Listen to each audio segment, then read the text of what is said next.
começar, queria esclarecer uma questão. Jill Taylor, não sei se vocês já viram o TED dela, ela teve um AVC e ela explica as consequências desse AVC no dia a dia dela, quando ela teve parte do cérebro danificado. Ela fala que nós, seres humanos, a gente acha que nós somos seres racionais que sentem, mas, na verdade, nós somos seres emocionais que pensam. Somos seres emocionais. Nosso sistema neocórtex é o mais recente. O emotivo é o mais primitivo. Então, a gente é essencialmente um ser emocional. E por ser um ser emocional, muitas vezes as nossas decisões não são as melhores possíveis. Muitas vezes a gente toma atalhos mentais que atrapalham o nosso processo de decisão. Para explicar melhor isso, eu vou pedir a ajuda da economia comportamental. Alguém já ouviu falar da economia comportamental? Não muita gente, eu vou explicar. Eu vou uma pergunta. Quem aqui já se arrependeu de alguma decisão que já tomou na vida? É isso que a economia comportamental estuda. Ela estuda as forças invisíveis que atuam no nosso processo de decisão.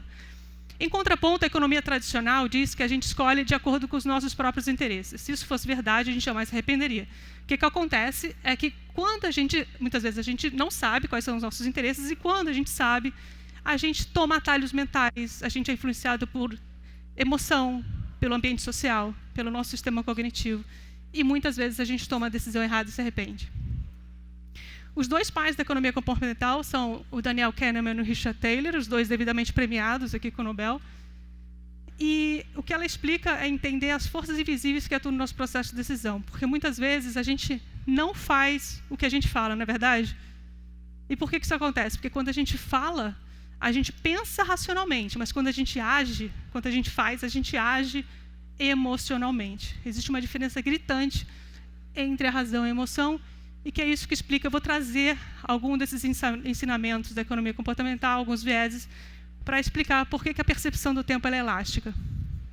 Por isso que eu gosto da frase do meu pai. Meu pai fala, penso, logo hesito, que é justamente isso. Quando a gente pensa demais, muitas vezes a gente não vai pela nossa intuição, nosso coração, e muitas vezes a gente hesita e acaba tomando a decisão errada porque oscila entre a emoção e a razão. E é por isso que muitas vezes a gente não consegue ficar sendo concentrado no presente. A nossa mente, ela varia entre o passado. Muitas vezes a gente fica muito preso ao passado, a gente se arrepende das decisões e fica pensando nelas. Ou a gente está pensando no futuro, no que a gente tem que fazer, e não vive o presente. Não é verdade?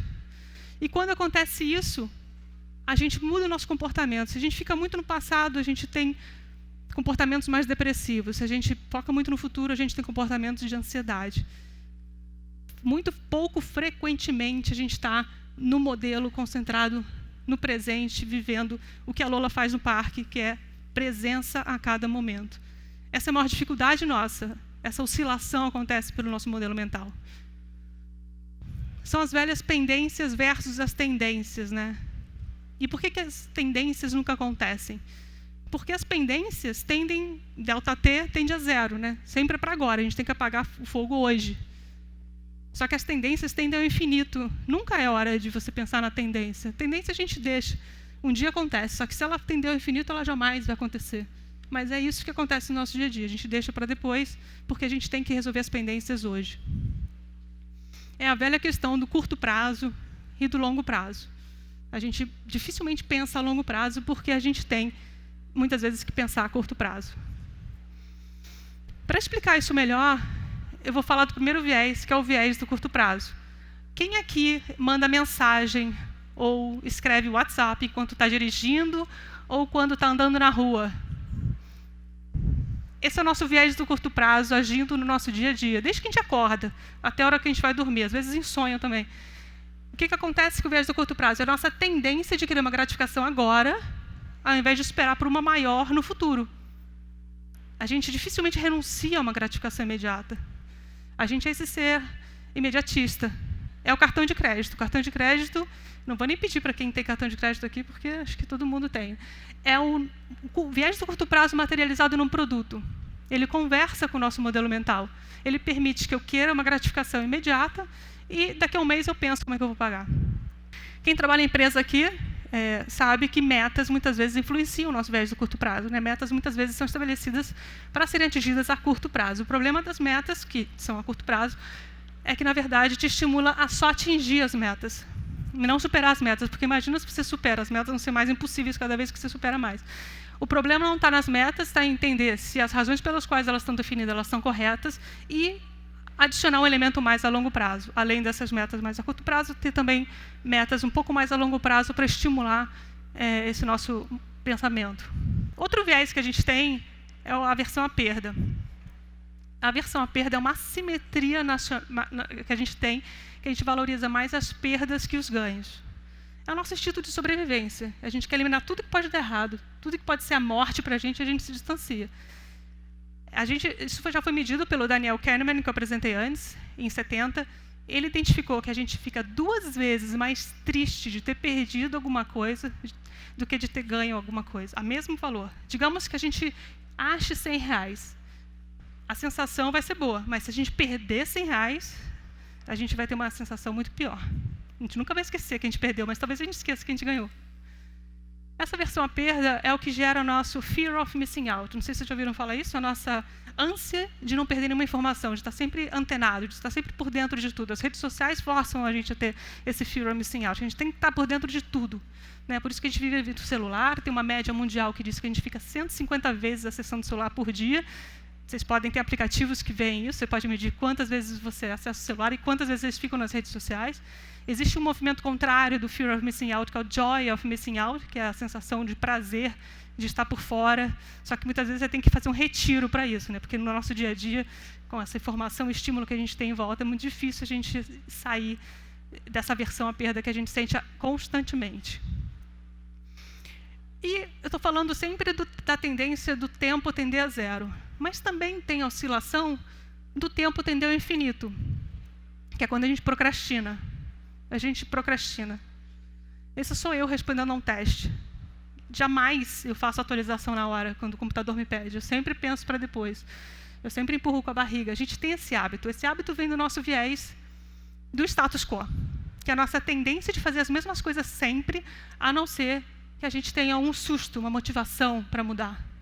A gente procrastina porque a gente está programado no estado de sobrevivência. E nesse estado de sobrevivência, a gente economiza a energia para quando a gente tiver um perigo iminente. A gente tem que ter essa energia para atacar.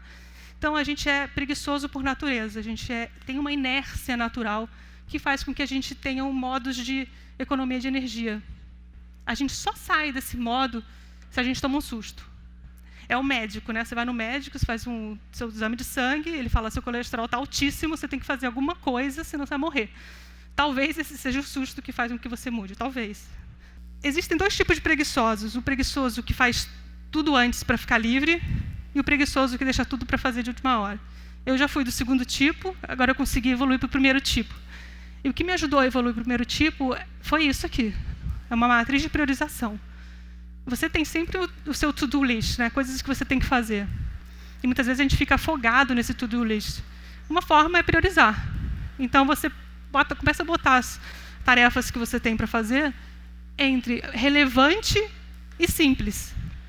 O que te deixa mais motivado para seguir adiante, que são chamados quick wins, né? Celebrações pequenas, é você começar a fazer as coisas que são relevantes e simples. Comece por elas e depois você vai fazendo as relevantes complexas ou as menos relevantes, mais simples também. Você fala, não custa nada fazer isso. Provavelmente você vai deixar de fazer as que não são relevantes e são complexas. E para fechar essa parte, eu vou contar a história do emu. O emu é uma ave na Austrália. O professor Marinho estava fazendo a tese de doutorado dele e morava com uma tribo de aborígenes na Austrália. Enquanto ele morava com essa tribo, ele presenciou a caça do emu, que se dividia em 2 etapas. A etapa anterior na noite anterior e, efetivamente, a caça na manhã do dia posterior. E ele falou o seguinte, na noite anterior, eles simulavam a caça do emu. Eles dividiam a tribo em 2 papéis, os caçadores e o emu, a caça. E eles simulavam passo a passo o que ia acontecer no dia seguinte quando eles iam apanhar o emu. Eles simulavam cada passo da tática que eles tinham que fazer para pegar o emu. E no final da noite, eles pegavam o emu e celebravam a caça do emu. Eles comemoravam a caça do emu. No dia seguinte, eles só saíam para pegar o emu. porque eles já tinham caçado no dia anterior. E o que acontecia no dia seguinte? No dia seguinte, eles se dividiam em especialidades para pegar o emu. Então, tinha um especialista em arco e flecha, tinha um especialista em rastros, pegadas de animais, tinha um especialista em direção do vento. Cada um tinha uma especialidade para a caça do emu. O professor Marins, como é baixinho, ele seguiu o especialista em identificar pegadas. O professor Marins saiu com a tribo, foi andando e viu a primeira pegada. Falou, achei o emu. O especialista falou, não, essa não é pegada de emu, essa é pegada de canguru, a gente está aqui pegando emu. Tudo bem.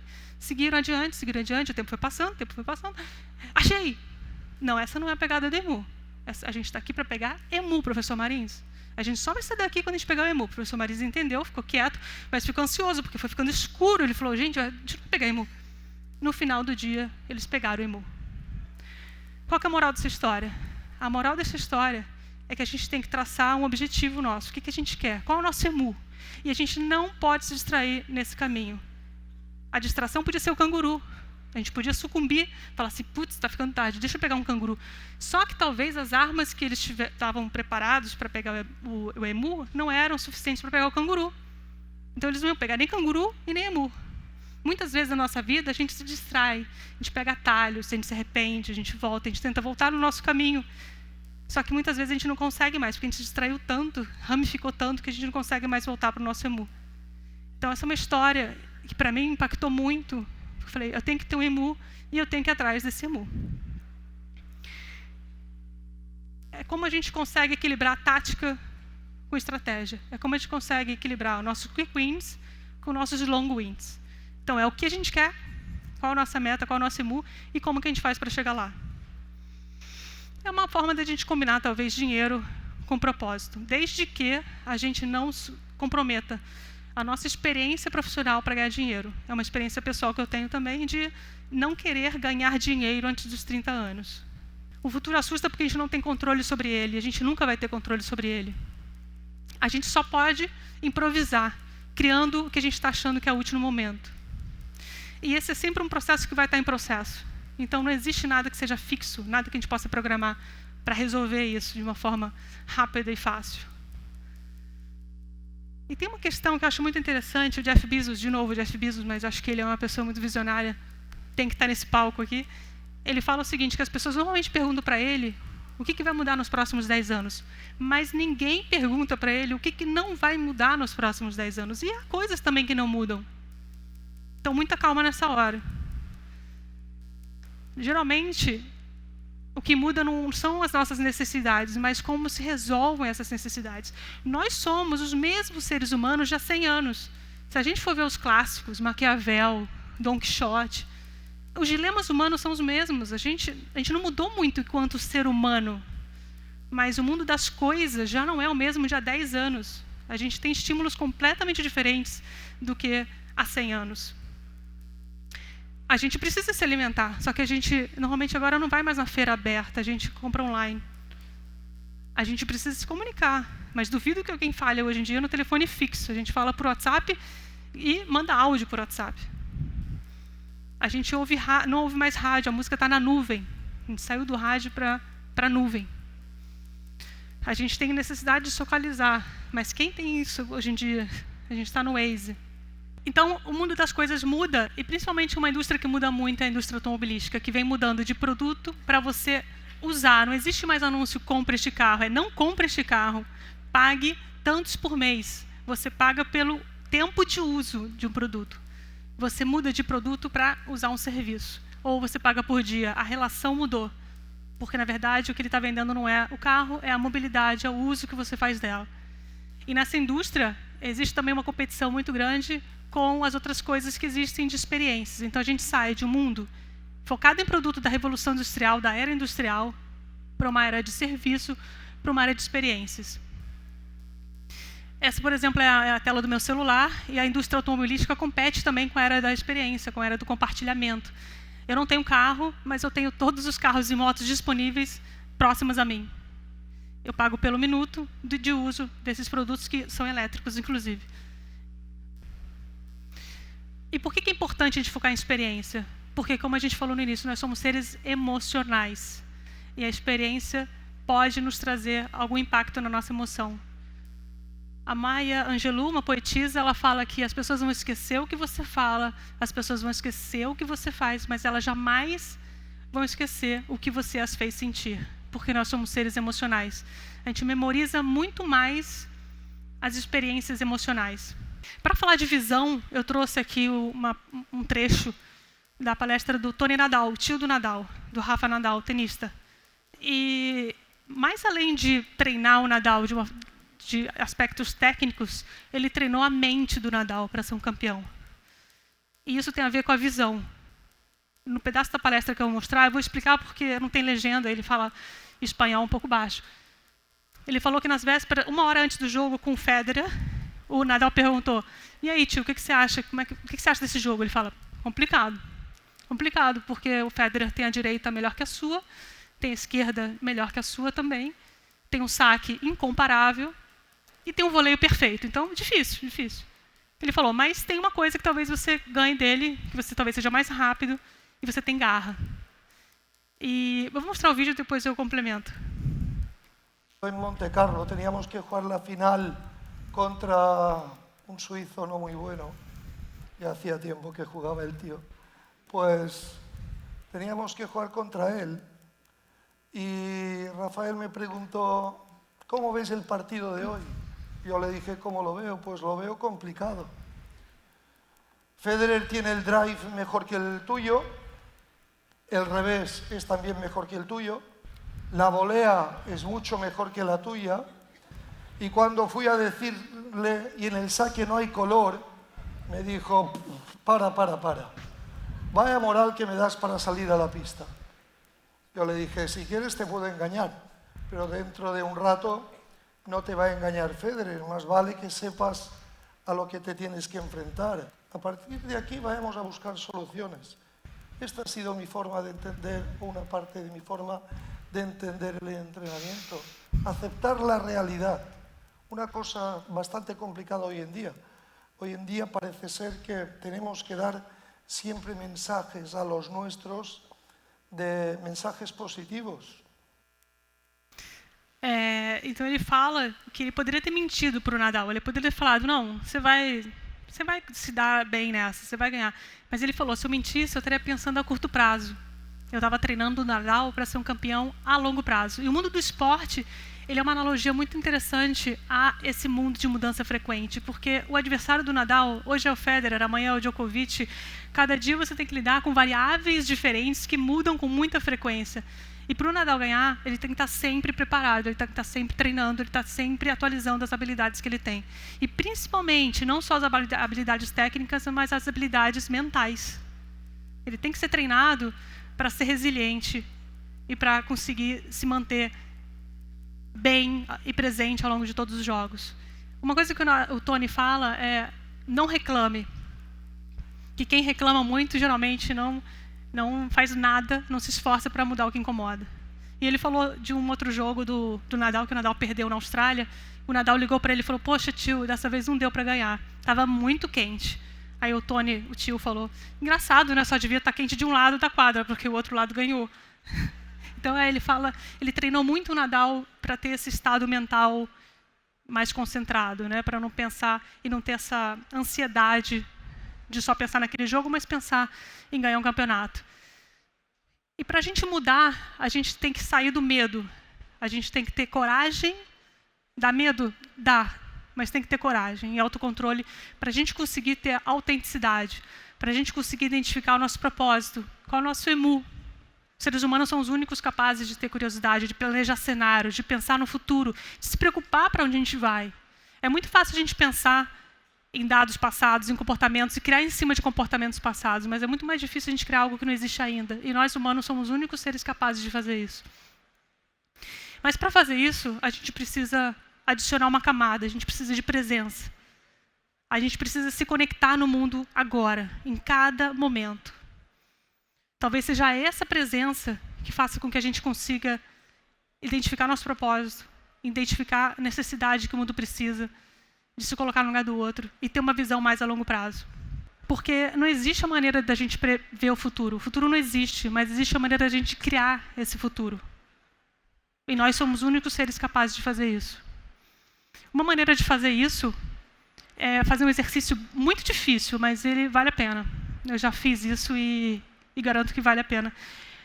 Tentem escrever o obituário de morte de vocês. O que vocês gostariam que os seus amigos, os seus familiares lessem quando você já não estivesse mais aqui?